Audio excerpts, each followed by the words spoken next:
हम लोग 2NF पढ़ रहे थे, और 2NF किस पे बेस्ड होता है, प्लीज बता दो जल्दी जल्दी। Fully functional dependency. गुड, आपका नाम क्या है? सर फुल आप फंक्शनल प्लीज। डिपेंडेंसी वो होती है जिसके अंदर से अगर हम कुछ भी निकाल दें तब भी तब हमारा जो वो है डिपेंड डिपेंडेंसी, मतलब वो डिपेंडेंसी ना हो। ये मैंने सही लिखा है फिर? ये देखो, ये जो लिखा है फुल फंक्शनल डिपेंडेंसी के लिए ठीक लिखा है। और जय, अगर मैं ये लिख रहा हूँ एक्स से वाई, एक्स माइनस ए एरो वाई, ये कौन सी डिपेंडेंसी है अपना? अगर कुछ निकालने के बाद भी डिपेंडेंसी होल्ड करी तो वो पार्शियल, और कुछ निकालने के बाद फंक्शनल डिपेंडेंसी होल्ड नहीं करी, फुल, मतलब वो फुल्ली डिपेंडेंट है। फुल्ली डिपेंड फुल्ली डिपेंडेंट है कि भाई 2NF। तो मैंने 2NF में एक मोटा मोटा आपको ये बताया था कि अगर कोई की है ए बी, जैसे फॉर एग्जाम्पल मैं एक बात करूं, अनन्या, और अगर मैं बात करूं निकिता, मुझे नहीं पता इनकी कितनी फ्रेंडशिप है, अनन्या और निकिता दोनों मिलके अगर किसी को डिटरमाइन कर रहे हैं, अगर मान लो दोनों मिलके किसी को डिटरमाइन कर रहे हैं, ये डिटरमाइन कर रहे हैं जया को, ठीक है, तो या सपोज करो किसी को भी, तो इन दैट केस अनन्या और निकिता दोनों ही मिलके किए। अब अनन्या और निकिता को मैंने साफ कह दिया कि आप अकेले किसी को डिटरमाइन नहीं करोगे, अकेले किसी को भी डिटरमाइन नहीं करोगे। अगर आप अकेले किसी को डिटरमाइन कर रहे हो तो आप पार्शियल हो। दैट इज, मैंने डेफिनेशन बताया था, नो नॉन प्राइम एट्रीब्यूट, कोई भी नॉन प्राइम एट्रीब्यूट, कोई भी non prime attribute. Non prime attribute क्या होते हैं? वो एट्रीब्यूट जो की का हिस्सा नहीं है, वो की के ऊपर पार्शियली डिपेंड नहीं होना चाहिए। मतलब कोई भी ऐसा इंसान, ठीक है, जैसे फॉर एग्जाम्पल जया एक नॉन प्राइम एट्रीब्यूट है जो की का पार्ट नहीं है, वो इन दोनों के ऊपर पार्शियली डिपेंड नहीं होना चाहिए। तो जया ने बोला हाँ सर, मैं इन दोनों पे फुल्ली डिपेंडेंट हूं। अच्छा, मैंने इधर बोला, मैंने इधर क्या किया, मैंने लिखा अनन्या और रितिका। तो मैंने बोला अनन्या जो है वो रितिका को डिटरमाइन कर रही है, तो रितिका एक नॉन प्राइम एट्रीब्यूट है, ये की का हिस्सा नहीं, क्योंकि की के हिस्से में तो दो ही पार्ट आ रहे हैं, एक अनन्या और निकिता। लेकिन अनन्या रितिका को डिटरमाइन कर रही है, तो रितिका एक नॉन प्राइम एट्रीब्यूट है और वो अनन्या के ऊपर पार्शियली डिपेंड कर रही है। तो ये जो डिपेंडेंसी है वो वायलेट कर रही है, ये जो डिपेंडेंसी वो वायलेट कर रही है। किसे वायलेट कर रही है? किसको वायलेट कर रही है? 2NF को। किसको वायलेट कर रही है प्लीज बताओ? Second normal form. Second normal form मोटे मोटे तौर पे ये कहता है की टूटनी नहीं चाहिए। मैंने क्या बोला? की टूटनी नहीं चाहिए। ये जो फ्रेंडशिप है ये टूटनी नहीं चाहिए। अगर कोई ये दोनों मिलके की बना रहे हैं, तो जो भी डिटरमाइन करेंगे, जो भी एफडी होगी, उनके लेफ्ट पार्ट में ये दोनों होंगे पक्का। ऐसा नहीं हो सकता अनन्या किसी को अकेले डिटरमाइन करे, निकिता अकेले किसी को डिटरमाइन करे, ऐसा बिल्कुल नहीं होगा। अगर ऐसा हो रहा है तो 2NF को वायलेट कर रहा है, और 2NF ऐसा चलेगा नहीं। अब आपका एक क्वेश्चन आना चाहिए कि सर आप ये कहना क्या चाह रहे हैं, मतलब हम कुछ समझ नहीं पा रहे, इसका क्या मतलब है। मेरे से अभी तक किसी ने नहीं पूछा, मैं आपको बता देता हूं, देखो ये भी जान लो इसका क्या मतलब है। इसका मतलब ये है कि देखो ध्यान से, तो मोटे मोटे तौर पे जो मैंने बोला की टूटनी चाहिए, वो बात आपको समझ में आ गई। अब मैंने आपको कहना कि ऐसा क्यों मैं बोल रहा हूं, क्यों मैं बोल रहा हूं कि अगर एक से ज्यादा एट्रीब्यूट मिलके की बना रहे हैं, ठीक है, तो मैंने क्या बोला आपको पता? की नल नहीं होनी चाहिए। मैंने सही बोला ना? की नल नहीं होनी चाहिए। सही बोल रहा हूं या नहीं? मैंने बोला रोल नंबर एक की है, वो नल नहीं होनी चाहिए ना, नल नहीं होना चाहिए। ठीक है, ये बात समझ में आती है। लेकिन कभी कभी ऐसा हो जाता है कि जब दो एट्रीब्यूट, कभी कभी, हमेशा हर केस में नहीं, कभी कभी ऐसा हो जाता है कि जब एक से ज्यादा एट्रीब्यूट मिलके की बनाते हैं ना, तो ऐसा पॉसिबिलिटी है कि दोनों एट्रीब्यूट तो नल नहीं हो सकते। अगर दोनों नल हो गए तो नल प्लस नल तो पूरी टोटल वैल्यू नल हो गई, लेकिन एक वैल्यू नल हो सकती है। अगर एक वैल्यू नल हो सकती है, सपोज करो एक वैल्यू नल हो गई, ठीक है, अगर एक वैल्यू नल हो गई, तो और मैंने कहा अकेले फिर ये किसी को डिटरमाइन नहीं कर सकता, और ये कह रहा है कि नहीं जी एक्स अकेले डिटरमाइन कर रहा है जेड को। और अगर मान लो एक्स एक सिचुएशन में नल है, तो नल किसी को डिटरमाइन कर सकता है क्या? नल किसी को डिटरमाइन कर सकता है क्या? नहीं कर सकता है। इस वजह से अगर ये दोनों मिलके की हैं, तो मैंने बताया कभी कभी सिचुएशन में क्या होता है कि एक जो उसका पैरामीटर है वो नल हो सकता है किसी सिचुएशन पे। इस वजह से ये लिखा जाता है कि अगर ये दोनों पैरामीटर मिलके किसी को डिटरमाइन करे तो ये दोनों ही करेंगे, इसका एक भी हिस्सा टूटना नहीं चाहिए। तो ओवरऑल ये मेरा कहने का मतलब था और रीजन ही यही था। ठीक है, आगे बढ़ता हूं मैं। मैंने बताया let there be two attribute, ये मैंने डेफिनेशन बता दी।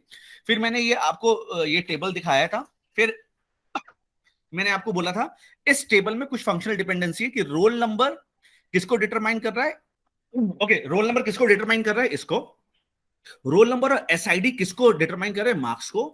एसआईडी किसको डिटरमाइन कर रहा है? सब्जेक्ट नेम, एफ नेम, ये वो फलान निमकर, इतने सबको।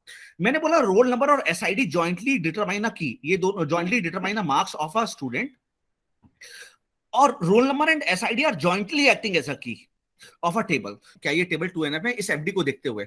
और अगर मैंने बोल दिया कि रोल नंबर और एसआईडी मिलके की बना रहे हैं, तो बताओ क्या ये दी हुई फंक्शनल डिपेंडेंसी एफडीज में 2NF में है, प्लीज बताओ। नंबर अकेले डिटरमाइन कर रहा है, मैंने ये बोला कि भाई तुम दोनों मिलके ही करोगे, तो रोल नंबर अकेले कैसे कर सकता है और एसआईडी अकेले ऐसे कर सकता है। तो ये वाली फंक्शनल डिपेंडेंसी और ये वाली फंक्शनल डिपेंडेंसी, ये दोनों फंक्शनल डिपेंडेंसी ऐसी है जो वायलेट कर रही है 2NF को, 2NF की डेफिनेशन को। सही बोल रहा हूं मैं? अच्छा, no non key attribute should be partially dependent on key of a table, जो मैंने आपको बताया। तो कंसीडर, मैंने आपको ये समझाया था, कंसीडर, मैं जल्दी जल्दी बता रहा हूं, consider a following functional dependency given ABC is a key, check whether the FDs are in 2NF। कह रहा है एबीसी की है, तो बताओ ये जो एफडीज हैं ये 2NF में हैं? बताओ, जल्दी बताओ। नो अगर सर। नहीं है तो क्यों नहीं है? रिप्लाई करो। मैं सर आई जो सेकंड बीसी ड्राइव कर रहा है इको पर, उसमें ए नहीं है। बिल्कुल सही है। और लास्ट में ए डिटरमाइन कर रहा है जे को, जिसमें बीसी नहीं है। Very good. प्लीज नाम बताओ अपना।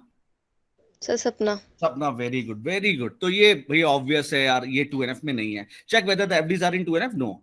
फिर प्रॉपर्टी क्या कहती है? कहता है कि जो फंक्शनल डिपेंडेंसी ना वायलेट कर रहे हैं 2NF को, उनको सेपरेट टेबल में रख दो, जो भी बदतमीजी कर रहा है उसको हटा के अलग कर दो, बस सिंपल सी बात है। What should be the answer? क्या होना चाहिए बताओ? ए। अब आंसर ए क्यों है, मेरी बात सुनो ध्यान से। एक बात बताओ, सपना मेरे पास आती है, सपना कहती है सर आई वांट पैसा। मेरे ना मैं एक ओनर हूं कंपनी का, ऑर्गेनाइजेशन का, I am the owner of a organisation. और सपना मेरे पास आती है, कह रही है सर आई वांट पैसा। तो मैंने कहा पैसा? सो बिकॉज मेरी ऑर्गेनाइजेशन में 5,000 लोग काम करते हैं, मतलब 50,000 लोग काम करते हैं। तो सपना से आई विल आस्क, सपना एक से ज्यादा प्रोजेक्ट्स में काम कर रही है ना। सपना इज वर्किंग इन इन्फोसिस वाले प्रोजेक्ट में, सपना एक एसबीआई वाले प्रोजेक्ट में भी काम कर रही है, सपना एक बार्कलेस के भी प्रोजेक्ट में काम कर रही है, और सपना एक किसी और XYZ प्रोजेक्ट में भी काम कर रही है। यहाँ पे इसको मिलता है 500 रुपए पर आवर, यहाँ पे बार्कलेस में मिलता है 1000 पर आवर, और XY वाले प्रोजेक्ट में इसको मिलता है 200 पर आवर। फाइन। नाउ अगर सपना मेरे पास आती है, कहती है कि सर मुझे ना पैसे चाहिए, मुझे पैसे की जरूरत है, या मुझे मेरी सैलरी चाहिए। In that case I will be asking Sapna what is your employ ID. तो सपना बोलेगी सर मेरी एम्प्लॉय आईडी ये है। इन दैट केस मैं इसकी एम्प्लॉय आईडी जैसे ही डालूंगा तो मुझे पता चलेगा भाई ये बहुत सारे प्रोजेक्ट्स में काम कर रही है ना। अब मुझे किसी एक पर्टिकुलर प्रोजेक्ट से आर्स निकाल के इसको कैलकुलेट करके पैसा देना है। तो सेकंड केस में मैं इससे पूछूंगा भाई अपना किस प्रोजेक्ट नंबर का मैं तुम्हें पैसा की पेमेंट करूं, ठीक है, मैं इसको प्रोजेक्ट वाइज पेमेंट कर रहा हूं। तो इन दैट केस अगर मुझे इसके आर्स डिटरमाइन करने हैं, मतलब आर्स, क्योंकि मुझे आर्स निकालने हैं, सैलरी को तो तुम छोड़ो, पहले मुझे आर्स निकालने हैं। तो अगर मुझे आर्स निकालने हैं कि कितने घंटे काम किया और हर प्रोजेक्ट के आर्स अलग हैं, तो इस समय मुझे इन दोनों की रिक्वायरमेंट है। अगर ये दोनों नहीं होंगे, अगर ये दोनों नहीं होंगे तो मैं आर्स कभी नहीं निकाल पाऊंगा। I will not be able to calculate the hours, क्योंकि मुझे क्या पता किस आवर्स। फॉर एग्जाम्पल, अगर सपना ने मुझे सिर्फ एम्प्लॉय आईडी बताई तब भी मैं आवर्स नहीं निकाल सकता। और सपना ने मुझे बोला प्रोजेक्ट नंबर, सर मेरा प्रोजेक्ट नंबर ना 752 बार्कलेज है, तो मैं बोलूंगा ठीक है भाई 7 बार्कलेज है, मुझे अपनी एम्प्लॉय आईडी तो बताओ। मतलब भाई तुम्हारा मुझे नहीं पता आपकी एम्प्लॉय आईडी क्या है, तो आप मुझे दोनों चीज जब तक नहीं बताओगे, अगर मतलब मेरा कहने का मतलब अगर मैं इसमें से कुछ भी निकाल दूंगा तो फिर मैं आर्स को डिटरमाइन नहीं कर पाऊंगा। तो यहाँ पे मुझे ये दोनों चीजें इंपॉर्टेंट है, चाहिए ही चाहिए, अदरवाइज मैं आर्स कैलकुलेट नहीं कर सकता। अब तुम एक बात मुझे बताओ, एम्प्लॉय आईडी अगर है मेरे पास, एक बात बताओ, मैंने कहा अगर मुझे मेरा पास आपका रोल नंबर है तो मैं आपका एड्रेस नहीं बता सकता, मुझे आपके नाम की क्या जरूरत है?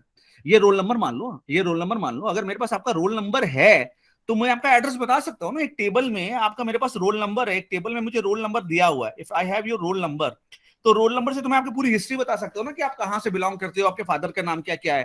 तो मुझे उसमें आपके नाम की क्या जरूरत है? एड्रेस अगर मैं यहाँ पे इसको निकाल भी दूं तो मैं ऐसे ही बता सकता हूँ, लेकिन अगर मैं एम्प्लॉय आईडी को अगर मैं इस नाम को निकालूं तो मैं एड्रेस बता सकता हूं, लेकिन अगर मैं एम्प्लॉय आईडी या रोल नंबर को निकालूं तो हो सकता है नाम निकाल पाऊं, क्योंकि सपना जो है वहां पे 10 सपना है क्लास में, तो अब मुझे समझना पड़ेगा भाई मैं किस सपना की बात कर रहा हूं। लेकिन यहाँ पे एक फैक्टर तो है ना कि मैं नाम निकाल सकता हूं, क्योंकि अगर मुझे एम्प्लॉय आईडी पता है या रोल नंबर पता है तो मैं एड्रेस डिटरमाइन कर सकता हूं। मुझे बताओ ये बात समझ में आ रही है आप लोगों को? प्लीज आगे बढ़ते हैं जी, ये क्वेश्चन बताओ, ठीक है। तो अब देखो ध्यान से इन क्वेश्चंस को कैसे सॉल्व करते हैं। कह रहे हैं आपको एक रिलेशन दिया है, बहुत अच्छी बात है, उसमें कुछ फंक्शनल डिपेंडेंसी दी है, बहुत अच्छी बात है। कह रहा है determine whether R is in 2NF और नॉट। भाई ठीक है ना, फंक्शनल डिपेंडेंसी दी है, मुझे पता है कि फंक्शनल डिपेंडेंसी दी है और टेबल 2NF में है तो की टूटनी नहीं चाहिए, लेकिन मुझे ये कहां पता है कि इस टेबल की क्या है? मेरी बात क्वेश्चन समझ में आ रहा है कि भाई वो तो समझ में आता है, मुझे ये तो समझ में आता है कि एक टेबल 2NF में है तो की टूटनी नहीं चाहिए। पहले तो भैया ये तो पता चले कि की क्या है। अब मुझे तो यही नहीं पता है कि मेरी की क्या है, तो जब तक मुझे की ही नहीं पता होगी तो मैं कैसे बताऊंगा ये टेबल 2NF में है या नहीं है? तो की निकालने का मैंने तुम्हें एक तरीका बताया था कि जो भी आपको टेबल दिया है आप उसको एज इट इज लिख लो, जितने भी कॉलम दिए, फिर एरो डायग्राम बनाओ A B to C। A B से एरो कहां जा रहा है, सी की तरफ, एक सी की तरफ एरो बन गया। बी से डी जा रहा है तो बी से डी एक एरो ये बन गया, और डी से बी जा रहा है तो डी से बी की तरफ एक एरो ये बन गया। अब मैंने बोला था आपको, उस दिन एग्जांपल दिया था कि ऐसा कौन सा एट्रीब्यूट आपको दिखाई दे रहा है जिसकी तरफ एरो नहीं आ रहा, सब लोग बताओ भाई प्लीज। ऐसा कौन सा एट्रीब्यूट आपको दिखाई दे रहा है जहां एरो नहीं आ रहा? ए। मैंने क्या बोला था, की क्या होता है, की क्या होता है, जिसके पास ताकत होती है जो पूरे के पूरे टपल को डिटरमाइन कर लेना। की क्या होती है, मुझे एक बात बताओ, किसको हम की बनाएंगे? की तो हम उसी एट्रीब्यूट को की बनाते हैं ना जिसके पास ताकत हो कि पूरे के पूरे एट्रीब्यूट, पूरे के पूरे टेबल के रोज को डिटरमाइन कर ले। जैसे मैंने बोला रोल नंबर, तो रोल नंबर अगर मुझे किसी का पता है तो मैं उसकी सारी की सारी हिस्ट्री निकाल सकता हूं। अगर मुझे किसी का नाम पता है तो क्या मैं उसकी सारी हिस्ट्री निकाल सकता हूं? नहीं, क्योंकि अगर मुझे सपना पता है तो मैं जैसे उस टेबल पे जाऊंगा वहां पे मुझे 10 सपना दिखाई देंगे, मुझे नहीं पता कि किस सपना की बात कर रहा हूं। लेकिन मुझे रोल नंबर पता है तो मैं पूरी एंटायर हिस्ट्री निकाल सकता हूं, name, father name, mobile number, email ID. तो की क्या होती है? वो एट्रीब्यूट या वो सेट ऑफ एट्रीब्यूट जिनके पास ताकत है सबको डिटरमाइन करने की। तो मैंने उस दिन भारत का नक्शा बना के आपको बताया था, मोदी जी का एग्जाम्पल दिया था कि भाई मोदी जी जो है ना वो ये नहीं कह सकते कि भैया मैं तो सिर्फ ना इस गुजरात का हूं तो मैं गुजरात को ही देखूंगा। अब मोदी जी पीएम हैं, वो गुजरात का पार्ट नहीं है, वो यहां से लेके चारों डायरेक्शन तक में उनको सबको डिटरमाइन करना पड़ेगा। योगी जी ये बात बोल सकते हैं कि भाई मैं तो सिर्फ यूपी को देखूंगा, ये बात चलती है, लेकिन मोदी जी के ऊपर नहीं चलती। तो इसी प्रकार से अब मुझे टेबल की की निकालनी है। देखो मैं तुम्हें कंसेप्ट समझा रहा हूं। अब टेबल की की निकालनी है, तो जब मुझे की निकालनी पड़ी तो मैंने देखा यार ए को तो कोई डिटरमाइन कर ही नहीं रहा, ए तो बेचारा अकेले पड़ा हुआ है। तो मुझे ये तो नहीं पता, मुझे ये नहीं पता कि मेरी की क्या होगी, लेकिन मुझे एक बात पक्का पता है कि जो भी मेरी की होगी उसमें ए जरूर आएगा। क्यों? क्योंकि ए को कोई डिटरमाइन कर ही नहीं रहा, तो ए तो की का हिस्सा बनेगा ही बनेगा, क्योंकि ए अगर नहीं लिया तो फिर की बनना ही मुश्किल हो जाएगा। मुझे ये बात समझ में आ रही है या नहीं आ रही प्लीज? तो एसी की नहीं बन सकता, तो कैंडिडेट की में अभी एक ही कैंडिडेट की बना है, तो एसी नहीं बन सकता। अब ध्यान से देखना, अब मैं तुम्हें बिल्कुल आज समझाई देता हूँ ये सारी चीजें। अब आती है बारी, एक ए ने बोला भाई मेरे को ट्राई, ए तो आएगा आएगा। ए ने बोला भाई मेरे को डी के साथ भी ट्राई कर लो, तो मैंने कहा ठीक है चलो कर लेते हैं। तो एडी का क्लोजर निकालो, तो एडी के क्लोजर में एडी तो आएगा ही आएगा, आएगा। चलो फिर से चलना शुरू करें। मैं इसके पास गया, क्या एडी यहाँ पे है? क्या ए बी यहाँ पे है? नहीं, यहाँ पे तो एडी है, तो सी नहीं ले सकते। क्या बी है यहाँ पे? नहीं, यहाँ बी नहीं है, नहीं है। क्या डी है? हाँ डी है यहाँ पे, तो डी है तो किसको बुला सकते हैं? बी को बुला सकते हैं, तो बी आ गया। क्योंकि हम एक लूप में चलते रहना, फिर मैं इसके पास वापस, अब डी से बी वाले का काम हो गया, मैंने कहा डी से बी भाई थैंक यू तेरा काम हो गया। अब मैं फिर से ए बी के पास आया, मैंने कहा ए बी है यहाँ पे? हाँ देखो अब ए बी है, तो ए बी है तो किसको डिटरमाइन कर सकता है? सी को। तो क्या पूरे के पूरे एबीसीडी आ गए? रिप्लाई करो प्लीज, क्या एबीसीडी आ गए? यस या नो, ये बताओ। Yes sir. तो क्या एडी के पास ताकत है सबको डिटरमाइन करने की? Yes sir. यस, पूरा एग्जैक्टली ऐसे ही क्वेश्चन आएंगे। तो एडी के पास ताकत है, तो दो कैंडिडेट की, ये क्वेश्चन आता है ऐसे कि बताओ इस टेबल में कितने कैंडिडेट किए हैं, तो इस टेबल में कितने कैंडिडेट किए? एडी। कितने कैंडिडेट किए? दो, एक एबी और एडी। सुपर की पता है आपको? सुपर की पता है या सुपर की भी नहीं पता है? चलो अब मैं तुम्हें ऐसी ऐसी डेफिनेशंस देता हूं जिससे तुम जिंदगी, अब ये तुम्हारे लिए आसान करने जा रहा हूं। देखो तुम्हारा क्वेश्चन ये है ना, ये क्वेश्चन तुम्हारे मन में हो रहा होगा सर ए बी और एडी को तो आपने बना दिया, तो क्या एबीसी कैंडिडेट की नहीं हो सकते? क्या sir A B D candidate नहीं हो सकते? और क्या sir A C D candidate key नहीं हो सकता? क्या sir A B C D पूरा कैंडिडेट की नहीं हो सकता? सिर्फ दो ही होंगे? मैं बोला हाँ सिर्फ दो ही होंगे, दो के अलावा नहीं होंगे। सर कहो सर आप इस बात को प्रूव करके दिखाओ, सर ये ऐसे कैसे हो जाएगा? तो मैंने कहा ना बिल्कुल समझा रहा हूं, देखो डेफिनेशन सुनो भाई। सुपर की क्या होती है? मैंने बोला रोल नंबर एक की है, सुपर की ने बोला हाँ यार ठीक है, मैं भी सुपर की ने बोला हाँ। सुपर की क्या होती है? सुपर की फादर होती, फादर, ठीक है, फादर, ठीक है, अच्छा ठीक। रोल नंबर ने बोला मैं सुपर, रोल नंबर ने बोला की हूं, तो सुपर ने की ने बोला हाँ। मैंने रोल नंबर में कुछ जोड़ दिया, मैंने कहा रोल नंबर और नेम। तो रोल नंबर और जब मैं सुपर की में कुछ जोड़ता हूं ना तो वो भी सुपर की बन जाती है, तो रोल नंबर नेम भी सुपर की हो गए। मैंने बोला roll number name, roll number name और रोल नंबर नेम और क्लास, तो ये भी सुपर की है। कि सुपर की कहती है कि तुम मेरे में सब कुछ जोड़ दो तब भी मैं सुपर की। तो सुपर की डेफिनेशन सुनो, सुपर की इज एन एट्रीब्यूट और set of attribute which uniquely identify tuple of a table. लेकिन बात अभी यहां पे खत्म नहीं होती। सुपर की लास्ट लाइन सुनोगे, इससे समझ में आएगा। सुपर की can have all the attribute of a table. Super की में टेबल के सारे एट्रीब्यूट आ सकते हैं। सुपर की में टेबल के सारे एट्रीब्यूट आ सकते हैं। सुपर की can have all the attribute of a table. तो अब मैं तुम्हें गेट का क्वेश्चन सॉल्व करा देता हूं। ये देखो गेट का क्वेश्चन, ये देखो भाई, ये क्वेश्चन है। चलो बताओ इस क्वेश्चन का आंसर क्या होगा। देखिए कौन बनाता बताता है। ये तुम्हें सर ने कराया होगा। क्या आंसर होगा? ये सर ने करा दिया, आपने क्वेश्चन ये किया हुआ कि आप कोई टेबल ऐसा होगा। मैंने बोला एक टेबल है, रोल नंबर है उसमें, नाम है, सिटी है, कोर्स है और मोबाइल है। देखना टेबल को ध्यान से और देखो अब मैं तुम्हें क्या समझा रहा हूं। ये कंसेप्ट को समझ जाओगे तो तुम्हें कैंडिडेट की भी समझ में आ जाएगा। ये टेबल है मेरे पास, इस टेबल में इतने सारे कॉलम्स हैं। ठीक है जी, है भाई मेरे पास इतने कॉलम्स हैं। मैंने कहा कि रोल नंबर एक की है। मैंने कहा रोल नंबर और नेम भी एक की हो सकता है। मैंने कहा रोल नंबर के साथ अगर तुम नेम ले लो और रोल नंबर के साथ नेम के साथ सिटी भी ले लो, वो भी एक की है। मैंने कहा भाई रोल नंबर, नेम ले लो, सिटी ले लो और कोर्स ले लो, ये भी एक की है। क्योंकि रोल नंबर डिटरमाइन तो कर ही रहा था ना, तो रोल नंबर को मैं जोड़ना शुरू कर रहा हूँ, रोल नंबर को सबके साथ जोड़ना शुरू कर रहा हूँ। और मैंने बोला रोल नंबर, नेम ले लो, सिटी ले लो, कोर्स ले लो और मोबाइल नंबर ले लो, ये भी एक की है। ये भी एक की है क्योंकि रोल नंबर के पास तो ताकत है ही ना यूनिकली डिटरमाइन करने की। इन सबको भी जोड़ लो तब भी एक की है। तो मैंने क्या बोला? मैंने बोला ये लास्ट लाइन में मैंने क्या बोला? सुपर की can have all the attribute of a table. पहले बताओ ये लाइन समझ में आ रही है या नहीं आ रही? मैं किसी से बोल रहा हूं भाई तुम अपना आधार नंबर बताओ, मैं तुम्हारा एड्रेस बता दूंगा। फिर मैं उससे बोल रहा भाई तुम अपना आधार नंबर और नाम बताओ, मैं तुम्हारा एड्रेस बता दूंगा। फिर मैं उससे बोल रहा भाई तुम अपना आधार नंबर, मोबाइल बताओ, अपना नाम बताओ, मैं तुम्हारा एड्रेस बता दूंगा। फिर मैं कह रहा हूँ मुझे तुम अपनी सब कुछ बता दो, मैं तुम्हारे बारे में सब कुछ बता दूंगा। तो ठीक है, अगर मैं उसको सब कुछ बता दूंगा तो मेरे बारे में सब कुछ बता सकता है ना, उसमें गलत क्या है? सही तो वो कर तो रहा है। तो सुपर की can have all the table. तो अगर इस टेबल में 5 कॉलम है तो 5 में से मैं एक भी ले सकता हूं। अब ये भी देखो ये है, प्लस 5 में से मैं दोनों भी ले सकता हूं, 5 में से मैं तीनों भी ले सकता हूं, 5 में से मैं चारों भी ले सकता हूं और 5 में से मैं पांचों भी ले सकता हूं। लास्ट वाला जो बताया, अब बताओ क्या आंसर सही है? तो ये समझो कि सुपर, मैं टेबल के एक, ये कहता है टेबल के एक कॉलम को भी ले सकता हूं, ये कॉम्बिनेशन है। टेबल के एक कॉलम को भी ले सकता हूं, टेबल के 2 कॉलम को भी ले सकता हूं, टेबल के 3 कॉलम को ले सकता हूं और टेबल के सारे कॉलम्स को भी ले सकता हूं। तो कितने की पॉसिबल है मेरे पास? एक की ये हो गया, एक की ये हो गया। कॉम्बिनेशंस क्या क्या पॉसिबल है मेरे पास? ये कॉम्बिनेशंस पॉसिबल है। अब आओ, अब तुम्हें ये बता रहा हूं समझने वाली बात जो समझो। तो अब मैं बोल रहा हूं एक टेबल में 5 कॉलम है, तो बताओ कितने की पॉसिबल है? तो आपने बोला उन पांचों में से कोई भी एक ले सकते हैं, तो फैक्टोरियल 5। उन पांचों में से कोई भी 2 ले सकते हैं, उन पांचों में से कोई भी 3 ले सकते हैं, उन पांचों में से कोई भी 4 ले सकते हैं, उन पांचों में से कोई भी 5 ले सकते हैं।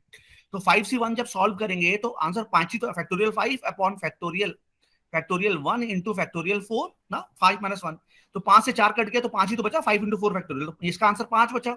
इसका 10, इसका 10, इसका 5, इसका 1, भाई 5C5 क्या होगा? एक ही होगा। सबको जोड़ के आंसर कितना आएगा? 31।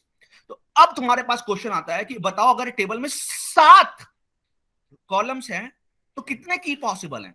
तो आप कहोगे सर मैं पागल थोड़ी हूं, मैं बैठ के ये कैलकुलेट करूंगी। तो मैंने कहा बिल्कुल पागल नहीं हूं, सीधे फॉर्मूला लगाओ ना, 2 की पावर n-1 लगा दो, यही आंसर आएगा। अब भाई 5 कॉलम है तो 2 की पावर 5 माइनस 1, 2 की पावर 5 क्या होगा? 32। और 32 माइनस 1 कितना हो गया? 31। चाहे ऐसे सॉल्व करो, चाहे कान ऐसे पकड़ो, चाहे कान ऐसे पकड़ो। तो गेट में क्वेश्चन आया था कि एक टेबल में 6 कॉलम्स है, तो बताओ कितने की पॉसिबल है?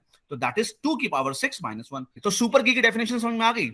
तो सुपर की डेफिनेशन होती है, सुपर की इज अ की, super key can be defined as an attribute or set of attribute which uniquely identify tuple of a table. Last line, super key can have all the attribute of a table. super key में सारे attribute आ सकते हैं। Tower of Hanoi पढ़ा है? Tower of Hanoi 3 pole yes है, sir. इसमें 3 disc है, तो बताओ कितने में सॉल्व हो जाएगा? 3 डिस्क है तो 2 की पावर 3 माइनस 1 दैट इज 7 में सॉल्व हो जाएगा।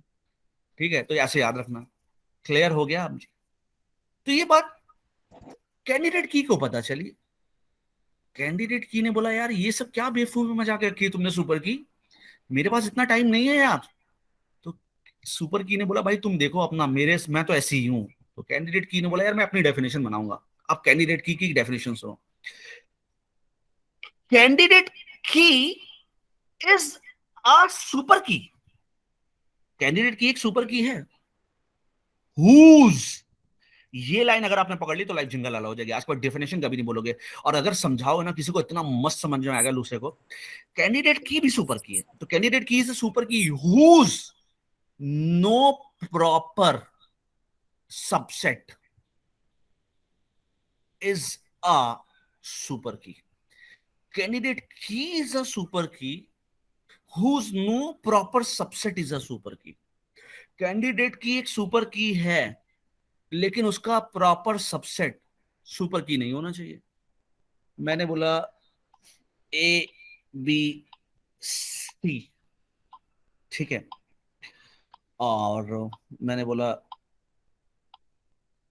ए बी, और मैंने बोला ए बी सी डी, ठीक है। मैंने बोला ए बी एक सुपर की है। अब आप मुझे बताना, तो क्या ए बी को मैं बढ़ा दूंगा तो क्या ये सुपर की नहीं होगा? जल्दी मुझे बताओ भाई, होगा या नहीं होगा? अभी भी समझाया मैंने। होगा सर। ए बी की है तो उसको बढ़ा दे तो वो भी सुपर की है भाई। ए बी अगर किसी को डिटरमाइन कर रहा है, मैंने कहा रोल नंबर किसी को डिटरमाइन कर रहा है, तो क्या रोल नंबर और नाम किसी को डिटरमाइन नहीं करेगा? रोल नंबर तो आ ही रहा है ना। हाँ, यस मैंने सर। कहा ए बी सी सुपर की है, ए बी सी डी भी सुपर की होगी। दैट इज, एक लाइन और लिख लो, सुपर सेट ऑफ सुपर की इज ऑल्सो सुपर की। सुपर सेट मतलब इसका सुपर सेट बना है ना, इसका सुपर सेट, तो भी सुपर की है, और इसका सुपर सेट वो भी सुपर की है। पहले ये लाइन समझ में आ रही है? हाँ या ना में जवाब दो भाई सब लोग, मैं देख आ रहा रही। हूँ। आ रही है? चलो बहुत, देखो अब देखो तुम्हें एकदम लाइफ टाइम के लिए याद करा रहा हूं मैं, तो लाइफ टाइम के लिए। अभी तो बहुत अच्छे कंसेप्ट की तरफ बढ़ते हैं। अब मुझे बताओ प्रॉपर सबसेट क्या होता है। तुम देखते कौन बताता है। मैंने बोला ए बी सी डी, और मैंने बोला ए बी, ये मैंने बोला सेट एक्स है, और मैंने बोला ये सेट वाई है, ए बी सी डी, और मैंने बोला ये सेट जेड है, ए सी डी। तो बताओ कौन किसका सबसेट है और कौन किसका प्रॉपर सबसेट है? What is proper subset? Y और जेड एक्स का प्रॉपर सबसेट है, या फिर जेड वाई का भी प्रॉपर सबसेट हो सकता है, क्योंकि सारे एलिमेंट्स आ रहे हैं और जेड के सारे एलिमेंट्स वाई और एक्स में आ रहे हैं। प्रॉपर सबसेट का मतलब कौन बोल रहा है? अनन्या बोल रहे हैं ये? Ananya, yes sir. Ananya, proper subset का मतलब ये होता है कि ये हो गया सबसेट, मतलब सबसेट में टोटल वैल्यूज आ सकती हैं। तो मतलब एक्स ये वाई का सबसेट हो सकता है, लेकिन एक्स और जेड आपस में देखें तो ये जेड जो एक्स का प्रॉपर सबसेट है उसकी वैल्यू से रिड्यूस हो रही है। प्रॉपर सबसेट है, प्रॉपर वैल्यू कम है उससे, वैल्यू उससे कम है। जबकि एक्स और वाई के बीच में कह सकते हैं ये सबसेट है, पूरे सबसेट में पूरी टोटल वैल्यूज भी आ सकती है। प्रॉपर सबसेट में क्या होता है, वैल्यू कम होनी चाहिए, उसके अंदर का, इसके अंदर का कोई हिस्सा होना चाहिए। ये बात समझ में आ रही है नहीं आ रही? प्लीज मुझे यस बताओ, सर।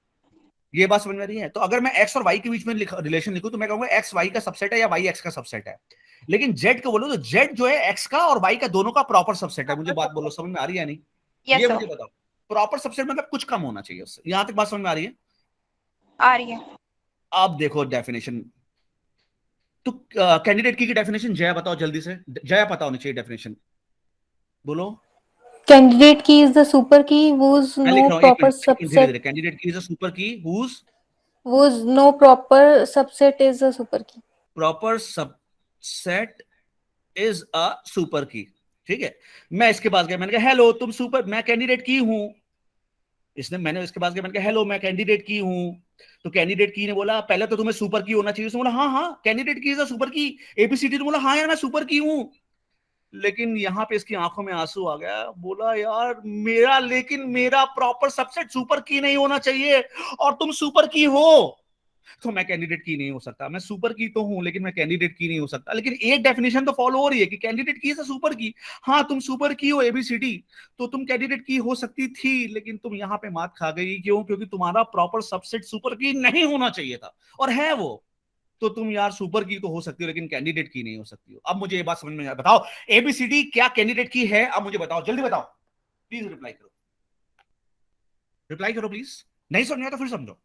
मैं एबीसी के पास गया, मैंने कहा एबीसी तुम कैंडिडेट की हो, क्या तुम सुपर की हो? एबीसी ने बोला हाँ मैं सुपर की हूं।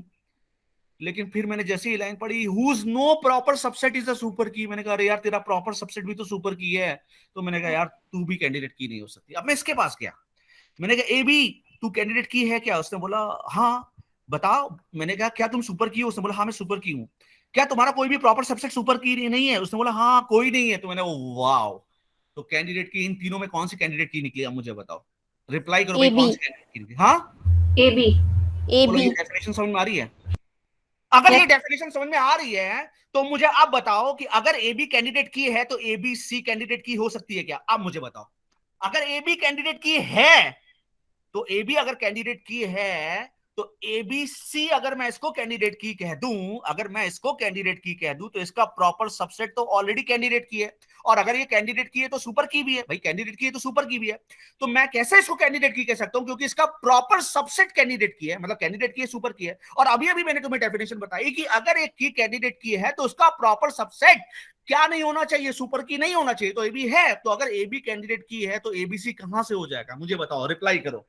अब इसका आंसर मिल गया? ये बताओ, एबीसी नहीं हो सकता। अब बताओ इसका आंसर मिल गया? नहीं समझ में आया तो फिर समझो। मैंने कहा एबीडी तुम कैंडिडेट की नहीं हो सकते।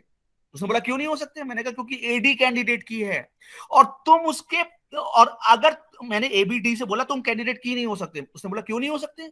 मैंने कहा क्योंकि तेरा प्रॉपर सबसेट ऑलरेडी अभी मैंने निकाला कैंडिडेट की है। तेरा प्रॉपर सबसेट अभी भी मैंने निकाला कैंडिडेट की है, और कैंडिडेट की है तो वो सुपर की भी है, क्योंकि डेफिनेशन कह रही है ना, कैंडिडेट की है तो सुपर की भी है, तो वो सुपर की है। तो AB, what is candidate key? Candidate key is a key whose no proper subset, whose no proper subset is a super key।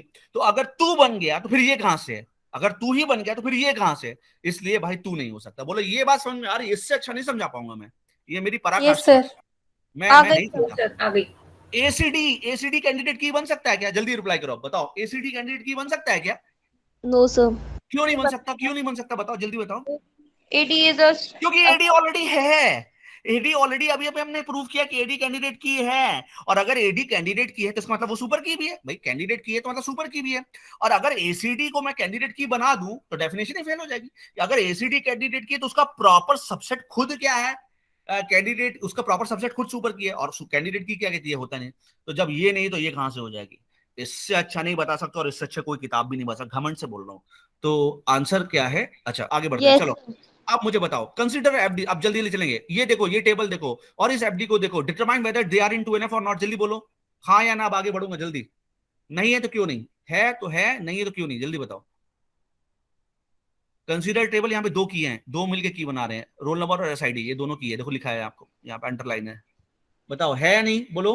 और नहीं है तो नो कौन, नहीं है कौन सर, क्यों नहीं है? क्योंकि roll sir number roll number इसकी और इसकी अलग वजह से डिफाइन नहीं कर है। रहा है। इसका तो कोई जिम्मेदारी नहीं है। ये कह रहा भाई मेरे को क्यों पकड़ रहे हो? मैं थोड़ी की करता हूँ, एफ नेम थोड़ी, मैं थोड़ी आ रहा हूँ की के अंदर, मुझे क्यों पकड़ रहे हो? मैं थोड़ी वायलेट कर रहा हूँ। तो क्या गाइडलाइन क्या है? जो वायलेट करे उसे पकड़ के तोड़ दो, जो वायलेट करे उसे तोड़ दो। तो वायलेट ये कर रहा था, एक टेबल ये बन जाएगा। वायलेट ये कर रहा था, एक टेबल ये बन जाएगा, बाकी जो बच जाएगा वो बन जाएगा। तो भाई देख लो, वायलेट कौन कर रहा था? एक ये वायलेट कर रहा था, ये बन गया। एक वायलेट ये कर रहा था, रोल नंबर से एस नेम ये। एक वायलेट ये कर रहा था, ये अलग बन गया। रोल नंबर से एसआईडी और मार्क्स तो था ही, और साथ में जब ये एफ नेम एफ एड्रेस इसी के अंदर आ रहा है, जब वही सफेदी वही झाग कम दामों में मिले तो कोई ये क्यों ले? वो ना ले। निर्मा सुपर मान गए किसे? आपकी पार की नजर और निर्मा सुपर दोनों को। तो ऑब्वियस है यार, इसको क्यों बनाएंगे अलग से? ये आ ही रहा है ना उसके अंदर। बोलो समझ में आ रहा है? सारी अपडीज आ रही है नहीं आ रही? प्लीज रिप्लाई करो। टेबल Yes, तोड़ दिया। sir. अब जो ये टेबल था ना जो 2NF में नहीं था, अब ये तीनों टेबल 2NF में है। कैसे? देखो अब मैं तुम्हें एक गुरु मंत्र दे रहा हूं, गुरु मंत्र लो। किसी ने तुमसे बोला कि अच्छा एक बात बताओ कि एक टेबल है जिसमें की के अंदर सिर्फ एक एट्रीब्यूट है, बताओ उसका नॉर्मल फॉर्म क्या होगा? तो बोलो सर कुछ होगा तो नहीं होगा, 1NF और 2NF तो पक्का होगा, क्योंकि जब की में एक ही एट्रीब्यूट है, मरे हुए को और क्या मारोगे? अब इसमें से और क्या तोड़ लोगे? तो एक ही एट्रीब्यूट है तो 100% 2NF में होगा। एक से ज्यादा है तो शक हो सकता है कि टूट सकता है। तो ये भी टेबल 2NF में, ये भी 2NF में, और ये दोनों मिलके इसको डिटरमाइन कर रहे हैं, तो ये भी 2NF में। बोलो रिप्लाई करो। तो एक गुरु मंत्र समझ में आया? गुरु मंत्र समझ में आया कि अगर मान लो Yes, एक क्वेश्चन ऐसा है कि एक टेबल में एक एट्रीब्यूट है जो की है, तो बताओ इसका हाईएस्ट नॉर्मल फॉर्म क्या हो सकता है? तो 2NF तो पक्का ही होगा। 3NF के अभी तो हमने पढ़ा ही नहीं है, तो 1NF तो है ही है, तो 2NF तो पक्का ही होगा। क्लियर है? मेरी बात समझ में आ रही है आप लोगों को? सो वी आर यूजिंग, बस अब आप समझ जाओ फॉरेन की। मैं, मुझे टाइम मत वेस्ट कराओ मेरा। फॉरेन की क्या है जो से रिलेट हो रहा है ना, उसने बताया था ना, बहुत देर तक समझाया था गरिमा। यहाँ पे रोल नंबर जहां से कनेक्ट हो रहा है तो वो फॉरेन की हो गया। तो भाई वी आर यूजिंग, ये पढ़ लेना, मैंने स्लाइड भेज दी है। और टेबल में क्या क्या की बन गया, इसमें रोल नंबर की बन गया, इसमें ये बन गया, और इसमें ये दोनों मिलकर की बन गया। फाइन। तो ये टेबल, अब तीनों टेबल 2NF में है, ये टेबल 2NF में है। तो मैंने इस टेबल को देखा, मुझे बहुत अच्छा लगा, मैंने इस टेबल को देखा, मुझे बहुत अच्छा लगा, मैंने इस टेबल को भी देखा 2NF, तो मैंने 1NF को सॉल्व किया, मैंने 2NF को सॉल्व किया। क्या मैं अपने घर पे दो चीज साफ करने से मेरा घर साफ हो गया? नहीं, मेरे घर में ऐसे बहुत सारे आइटम्स है जिन्हें मुझे साफ करना बाकी है। तो क्या ये टेबल पूरी तरीके से शुद्ध हो चुका है? शुद्ध का मतलब क्या, इसमें एनॉमलीज और रिडंडेंसी खत्म हो चुकी है? तो अगर नहीं। एनॉमलीज और रिडंडेंसी खत्म हो चुकी है तो आओ जरा इस टेबल को ध्यान से देखो। इसी टेबल का, ये इस टेबल में से चौथे टेबल, टेबल 4 को देखते हैं। टेबल जो था, ये जो टेबल मेरा, ये देखो, ये था ना, ये टेबल 2 था, वो टेबल टूटा है टेबल 3 पे, 4 पे और 5 पे। अब टेबल 4 को ध्यान से देखो, क्या टेबल 4 शुद्ध है? क्या टेबल 4 में वो सारी गुणवत्ता आ गई जिससे हम क्या, हा देसी घी बन गया ये तो भाई? No sir. नहीं, अभी भी इसमें दिक्कत है। जान तो क्या दिक्कत है? दिक्कत ये है कि यूनिवर्सिटी ने बोला भाई, यूनिवर्सिटी ने बोला कि भाई CS003 सब्जेक्ट है ना, CS0, सपोज करो CS003 सिर्फ मनिका ही पढ़ा रही होती, सपोज करो CS003 सिर्फ मनिका ही पढ़ा रही होती, और यूनिवर्सिटी ने बोला कि भाई CS003 जो सब्जेक्ट है मशीन लर्निंग, अभी बच्चे पढ़ने लायक नहीं है, बच्चे अभी थोड़े छोटे हैं, ऐसा करो उसको कोर्स को हटा लो। तो यूनिवर्सिटी ने भाई फोन कर दिया कॉलेजेस में, इस सब्जेक्ट को हटा लो। तो अब टेबल तो यही टेबल है, तो अगर मैं यहां पे लिखूंगा डिलीट फ्रॉम, टेबल का नाम है subject faculty detail, subject faculty details where, delete from SFD where subject faculty detail where SID is equal to single quote में CS003, तो क्या होगा, ये पूरी लाइन डिलीट हो जाएगी। अरे भैया, सब्जेक्ट डिलीट हुआ है ना, मनिका थोड़ी गई छोड़ के, तुमने तो मनिका की इंफॉर्मेशन ही उड़ा दी, बेचारी वो पढ़ा रही थी, अच्छा खासा ग्वालियर से बिलोंग करती, तुमने तो उसी को उड़ा दिया। भाई सब्जेक्ट डिलीट हुआ है ना, ये तो नहीं गया है ना, इसके साथ तो मनिका की पूरी डिटेल ही उड़ गई, क्योंकि अगर मनिका सिर्फ एक ही सब्जेक्ट पढ़ा रही थी, वही पढ़ा रही थी, अगर भाई सब्जेक्ट खत्म हुआ तो मनिका को दूसरा सब्जेक्ट देंगे, ऐसा ही तो होता ना। भाई आप लोग बताओ, कॉलेज में अगर एक सब्जेक्ट खत्म हो जाए तो फैकल्टी थोड़ी निकाल देते हैं, फैकल्टी को बोलते हैं मैडम आप ये पढ़ा लो, या सर आप ये पढ़ा लो, रिप्लाई करो भाई, ये बात समझ में आनी चाहिए। Yes Yes. सर। तो बताओ ये कौन सी अनोमली है, फिर बताओ, जल्दी बताओ भाई, फिर अगर इतना समझ में आ रहा है तो कौन सी अनोमली है ये? जैसे क्या बोलते हैं जब Delete. किसी के डिलीट करने से, क्या बताओ? Delete anomaly. Delete anomaly. Delete anomaly, जब किसी के डिलीट करने से अगर वो लास्ट इंफॉर्मेशन है, उसके साथ साथ सारी इंफॉर्मेशन चली जा रही है, ठीक है, तो अब मान लो मनिका एक ही सब्जेक्ट पढ़ा रही है, उसके साथ सारी इंफॉर्मेशन चली है, तो डिलीट एनॉमली। अच्छा, अब सपोज करो मेरे पास सपना आती है, सपना कहती है सर मुझे जॉब की बहुत जरूरत है, मैंने कहा ठीक है सपना, यू गेट द जॉब। सपना गाजियाबाद से बिलोंग करती है, अभी सपना को मैंने यहाँ पे जॉब दी है, सब्जेक्ट कोई नहीं दिया है, तो यहाँ पे क्या आएगा, नल, और यहाँ पे क्या आएगा, नल, और मैंने बताया था कभी भी प्राइमरी की नल नहीं हो सकते, तो ये कौन सी एनॉमली है? रिप्लाई करो भाई सब लोग, इंसर्ट। रिप्लाई करो, एनोमली। क्या ये टेबल शुद्ध है? नो। नहीं, क्यों नहीं है? एनोमलीज आ रही हैं इसमें। एनॉमलीज आ रही हैं, और जब टेबल में एनॉमली, वो शुद्ध कहां से है भाई? ये कहां शुद्ध है? अभी से और संवारना है, सजाना है, सुखाना, इसको सही करना है भाई, इस टेबल में भी एनॉमली है, और वो दोनों रीजन वैलिड दिए, मैंने आपको वैलिड रीजन दिए ना सपना, तो जब वैलिड रीजन थे तो आगे बढ़ते हैं। अब आती है शुरुआत थर्ड नॉर्मल फॉर्म की, तो अब उत्पत्ति होती है शक्तिमान की, जो उसका नाम है third normal form. Third normal form कहता है कोई बात नहीं, मैं हूं ना, मैं बनाऊंगा टेबल को सुंदर स्वच्छ साफ, आओ उसके अंदर से कम करूंगा रिडंडेंसी और एनॉमलीज। तो आओ पहले थर्ड नॉर्मल फॉर्म समझते हैं। तो क्या अब मैं ये कॉन्फिडेंस से कह सकता हूं कि जिन बच्चों को मैं पढ़ा रहा हूं उन्हें फर्स्ट नॉर्मल फॉर्म भी अच्छे से आता है, 2NF भी अच्छे से आता है, कैंडिडेट की निकालना भी अच्छे से आता है, कैंडिडेट की डेफिनेशन भी अच्छे से पता है, सुपर की भी बहुत अच्छे से पता है, इन बच्चों को ये सारी चीजें बहुत अच्छे से पता है। क्या मैं ये बात बोल सकता हूं कॉन्फिडेंस से?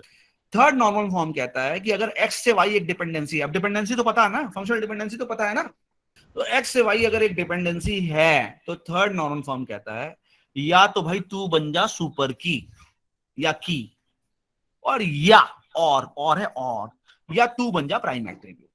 प्राइम एट्रीब्यूट मतलब की का हिस्सा, की का हिस्सा ना, मान लो की है ABCD, मैंने बोला कि मेरी एक टेबल है, इसमें कॉलम है ABCDEF, इतने कॉलम है, और ABC एक की है, तो प्राइम एट्रीब्यूट कौन कौन से हुए? A प्राइम एट्रीब्यूट हुआ, मान लो मेरे टेबल में A D और F मेरे कीज हैं, तो कौन कौन सा प्राइम एट्रीब्यूट हुआ? A प्राइम एट्रीब्यूट हुआ, D हुआ और F हुआ, और कौन कौन से नॉन प्राइम एट्रीब्यूट हुए? E हुआ, C हुआ और B हुआ।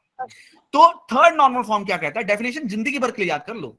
थर्ड नॉर्मल फॉर्म कहता है कि अगर एक कोई भी डिपेंडेंसी होल्ड कर रही है तो या तो ये सुपर की होगा, या तो ये सुपर की मतलब कंप्लीट, या तो ये की होगा, ऐसे याद कर लो, या तो ये प्राइम एट्रीब्यूट होगा, मतलब या तो यहाँ पे ए आ सकता है, या तो यहाँ पे डी आ सकता है, या तो यहाँ पे एफ आ सकता है। बोलो ये डेफिनेशन क्लियर हो गई? ये डेफिनेशन क्लियर हो गई? प्लीज बताओ। Yes sir. लेकिन यहाँ पे एक चीज बोलता है, नॉन ट्रिवियल फंक्शनल डिपेंडेंसी। कौन सी डिपेंडेंसी? Non trivial functional. तो अभी हमने कौन कौन सी डिपेंडेंसी पढ़ी? एक हमने पढ़ा है फंक्शनल डिपेंडेंसी, एक पढ़ा है फुल फंक्शनल डिपेंडेंसी, एक पढ़ा है पार्शियल फंक्शनल डिपेंडेंसी, एक और फंक्शनल डिपेंडेंसी नॉन ट्रिवियल। तो नॉन ट्रिवियल फंक्शनल डिपेंडेंसी क्या होती है? ये क्वेश्चन आता है, बकायदा क्वेश्चन आया है, बकायदा क्वेश्चन पूछा गया, मैंने देखा है किसी कंपनी के पेपर में। तो नॉन ट्रिवियल फंक्शनल डिपेंडेंसी कौन सी होती है? सुनो ध्यान से। एक फंक्शनल डिपेंडेंसी एक्स से वाई को नॉन ट्रिवियल कब कहेंगे? जब वाई जो है वो एक्स का सबसेट ना हो।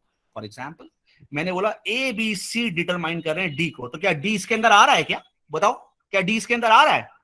नहीं आ रहा। नहीं आ रहा, तो ये फंक्शनल डिपेंडेंसी नॉन ट्रिवियल है। लेकिन अगर वही मैं कहूं ए बी सी डिटरमाइन कर रहा है बी को, तो बी इसके अंदर आ रहा है, यस सर। तो वो ट्रिवियल हो गया। तो अगर एक्स से वाई के बीच में एक डिपेंडेंसी है और वाई अगर एक्स का सबसेट नहीं है तो ये है नॉन ट्रिवियल, और वाई अगर एक्स का सबसेट है तो ये है ट्रिवियल। ये क्या है? ट्रिवियल। बोलो ये बात समझ में आ रही है? ट्रिवियल नॉन ट्रिवियल का एकदम एग्जैक्ट ऐसे ही क्वेश्चन आ जाता है और लिख के आ जाता है, आपको दिख जाएगा वहां पे, ऐसे एक एफडी दे देगा, बोलेगा बताओ ट्रिवियल कौन सी, नॉन ट्रिवियल कौन सी है। क्लियर है आपको? ट्रिवियल और नॉन ट्रिवियल समझ में आ गया? आ गया। Yes sir. बस, तो यहां पे हम लोग हमेशा बात करेंगे नॉन ट्रिवियल की। किसकी बात करेंगे? नॉन ट्रिवियल की, याद रखना। तो थर्ड नॉर्मल फॉर्म क्या कहता है? फिर से मैं बोलता हूँ, थर्ड नॉर्मल फॉर्म कहता है, थर्ड नॉर्मल फॉर्म बहुत दो बातें कहता है, लेकिन आज मैं एक ही बात बताऊंगा आपको, अगली बार बताऊंगा कभी।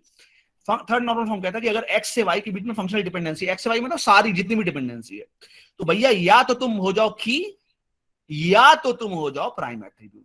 तो देखो ध्यान से डेफिनेशन देखो, for a dependency X to Y, X should be a key और Y should be a subset of a key. मतलब की सबसेट ऑफ अ की मतलब वही प्राइम एट्रीब्यूट। फॉर एग्जांपल कह रहा है कि मान लो R A B C D एक टेबल है, इसमें इतने कॉलम है, be a table having FDs, ये एफडीज हैं, given A B is a key, A B कह रहा की है, ए बी की है, तो बताओ कौन कौन से प्राइम एट्रीब्यूट है? जल्दी बताओ जया, रिप्लाई करो। No sir. नहीं है, No, मैं sir. बेवकूफ थोड़ी हूँ आगे चेक करूंगा। देखो मैंने उस दिन भी समझाया था, अगर मान लो 500, सिंपल सी बात है यार, एक क्लास के अंदर में गया, मैंने कहा मैं उन्हीं बच्चों को पढ़ाऊंगा जो 75% से ऊपर है, मैं क्लास को पढ़ाऊंगा ही नहीं। मैंने क्लास में एक बच्चे को खड़ा किया, उसने बोला कि सर मेरे 78% है। मैंने गुड। अब मैंने 500 बच्चे थे, मैंने दूसरे को खड़ा किया, मैंने बताया तुम्हारे परसेंट, उसने बोला सर मेरे 58 है। तो मैं बेवकूफ थोड़ी और लोगों से नंबर पूछूंगा, मुझे तो पता है कि एक भी बच्चा नहीं होना चाहिए। तो जैसे ही पता चला कि ये जो एफडी है वो 3NF में नहीं है, मैं आगे चेक करूंगा, मैंने तुरंत बोलिया भाई तुम्हारा टेबल भी 3NF में नहीं है, इससे बढ़िया नहीं बताऊंगा। दिमाग लगाना, कैंडिडेट की निकालना सिखा दिया मैंने आपको। मैं देखना चाहता हूं इंटेलिजेंट कौन है। अब कह रहा है कि एक टेबल 3NF में, अभी मैंने बताया 3NF में तभी होगा या तो ये की होगा, या तो ये प्राइम एट्रीब्यूट होगा, या तो ये की होगा, या तो ये प्राइम एट्रीब्यूट होगा, और कहीं पे भी की के बारे में बोला ही नहीं किया। तो फिर अगर नहीं बोला है तो मुझे की निकालनी है ना। अच्छा की निकालते, की कैसे निकालते, मैंने क्या बताया था? एक्स वाई जेड दिया है जी, दिया है, निकालो भाई, एरो बनाओ, एक्स से वाई एरो बन गया, वाई से जेड एरो बन गया, वाई से जेड एरो बन गया, वाई से जेड एरो बन गया, पक्का। तो मुझे नहीं पता, मुझे पक्का नहीं पता कि मेरी की क्या होगी, लेकिन इतना 100% पता है जो भी मेरी की होगी उसमें एक्स तो जरूर आएगा, क्योंकि एक्स कोई भी डिटरमाइन नहीं कर रहा है। अब मैं एक्स का क्लोजर निकालूंगा, तो एक्स के क्लोजर में एक्स तो आएगा ही आएगा। अब मैं इसको उठाओ, क्या एक्स है यहाँ पे? हाँ एक्स है, तो क्या लिख सकता हूँ? वाई, तो यहाँ पे वाई लिख लिया। और इस पे जाओ, क्या वाई है यहाँ पे? हाँ वाई है, तो क्या लिख लूं? जेड। तीनों एट्रीब्यूट आ गए, आ गए। तो एक्स में पूरी ताकत है की बनने की, और जब एक्स में ताकत है, और अभी अभी मैं बोल रहा हूं कि की में एक्स आएगा ही आएगा, एक्स को मैं इग्नोर नहीं कर सकता, तो क्या एक्स वाई की होगा? मुझे बताओ, अगर एक्स की हो गया तो क्या एक्स वाई होगा? नहीं, क्योंकि मैंने अभी डेफिनेशन क्या बताई थी? No proper subset. अगर ये कैंडिडेट की है तो ये प्रॉपर सबसेट है ना, तो फिर ये कहां से कैंडिडेट की हो जाएगा? तो और मैंने बताया कि की में एक्स जरूर आएगा, की में एक्स जरूर आएगा। तो मतलब आप कहो सर वाईजेड क्यों नहीं? मैंने कहा यार अभी अभी तो बताया कुछ, कोई भी, मुझे ये नहीं पता मेरी कैंडिडेट की क्या है, मुझे बिल्कुल नहीं पता मेरी कैंडिडेट की क्या है, लेकिन ये पक्का पता है कि जो भी कैंडिडेट की होगी उसमें एक्स तो जरूर आएगा, तो वाईजेड तो छोड़ ही दो। तो फिर आपने बोला अच्छा एक्स की है, मैंने कहा हाँ एक्स की। तो सर आपने बोला सर एक्स वाई क्यों नहीं की होगी? तो मैंने कहा अभी अभी तो डेफिनेशन बताई थी ना भाई कि नो प्रॉपर सबसेट। अगर ये कैंडिडेट की है तो इसका प्रॉपर सबसेट क्या कैंडिडेट की नहीं है, सुपर की नहीं होना चाहिए, है तो भैया एक्स वाई कहां से हो जाएगा? क्या एक्स वाई जेड हो सकता है? क्योंकि एक्स तो पक्का आएगा, ये भी नहीं हो सकता। तो इसका मतलब सिर्फ एक ही हो, सिर्फ तुम ही तुम हो और कोई नहीं है जिंदगी में। देखो कितना खूबसूरत आंसर निकल गया है सिर्फ इस टेबल की। ये एक क्वेश्चन है अपने आप में कि बताओ इस टेबल में कैंडिडेट की है एक्स, और सिर्फ एक्स ही है, एक्स के अलावा कुछ नहीं हो सकता। ये बात समझ रहा है? हो एक्स की है, हाँ एक्स की है। अब आओ इसको उठाओ, जब की निकला, हाँ की निकला एक्स, अब इसको उठाओ, ये वाला की होना चाहिए, हाँ की है। तो मैंने बोला बड़े भाई 3NF में है भाई, आगे चेक करने की जरूरत नहीं, क्यों उधर जाओ टाइम। क्या ये की है ना, ये की नहीं है। क्या ये प्राइम एट्रीब्यूट है, नहीं, क्योंकि No, एक ही है वो, या तो ये की होता है या तो ये प्राइम है। जब एक ही वैल्यू है की के अंदर तो प्राइम है।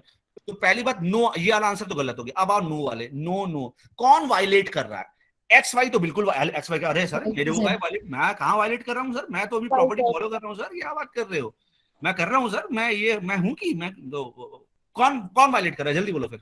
लेकिन आंसर आपके सामने है।